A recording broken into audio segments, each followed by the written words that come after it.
কি আর বলবো।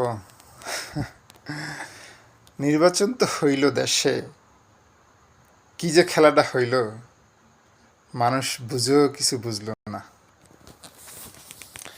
যাই হোক, হাবর জয় হইল, কিন্তু জামাত জিতল না। বিএনপি ক্ষমতায় আসলো, আওয়ামী লীগের অফিসগুলা খোলা শুরু হইল। খেলা যে কোন জায়গায় হইল বুঝতে কি আর বাকি থাকে। যাই হোক,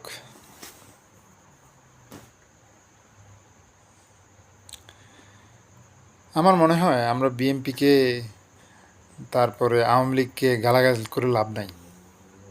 দেশের এই যে ইলেকশন ইঞ্জিনিয়ারিংটা হইল, এইটার জন্য একমাত্র দায়ী নির্বাচন কমিশন এবং সরকারি আমলা যারা। এই দুশ্চরিত্র লম্পট বাটপার সরকারি আমলা, এটির যদি কোনো পরিবর্তন না করা যায়, জীবনও সুশাসন দেশে প্রতিষ্ঠিত হবে না, জীবনও কোনো প্রগতিশীল রাজনৈতিক দল ক্ষমতায় আসবে না। তো আমি জনসাধারণকে বলবো যে শুধু শুধু বিএনপিরে গালিগালাজ দিয়ে কোনো লাভ হবে না।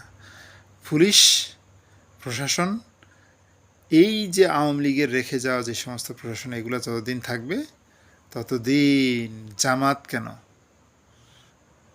কোনো সুনাগরিক, কোনো ভদ্রলোক, কোনো মানুষ যে সৎ, ন্যায়, নিষ্ঠার ভিত্তিতে দেশ চালাইতে চায়, যারা দেশের কল্যাণ করতে চায় এরকম, কারণ ওরই তো চোর, ওরই তো জানে যে এই ক্ষমতায় আসলে আমার চুরির টাকা নিয়ে টান দিবে। জামাতের আমির বলছে না, দুর্নীতির শিকড় ধরে টান দিব।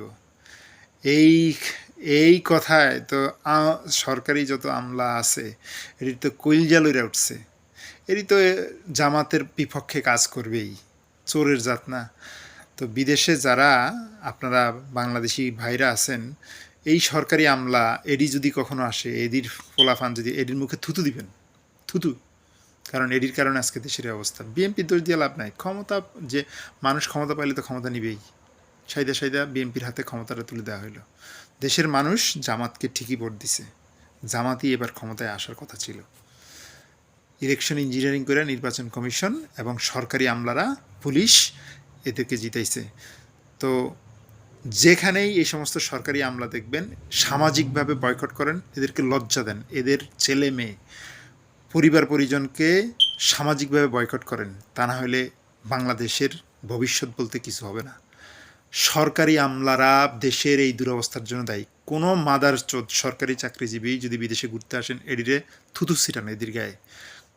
কোনো সম্মান নাই এডির, এডির কোনো সম্মান নাই। এডির চোর বাটপার, এডির কারণে দেশের সমস্ত দেশের যে দুর্নীতি, অপচয়, যত সব কিছু হইতেছে এডির কারণে হইতেছে। সরকারি আমলা, এদেরকে বয়কট করেন।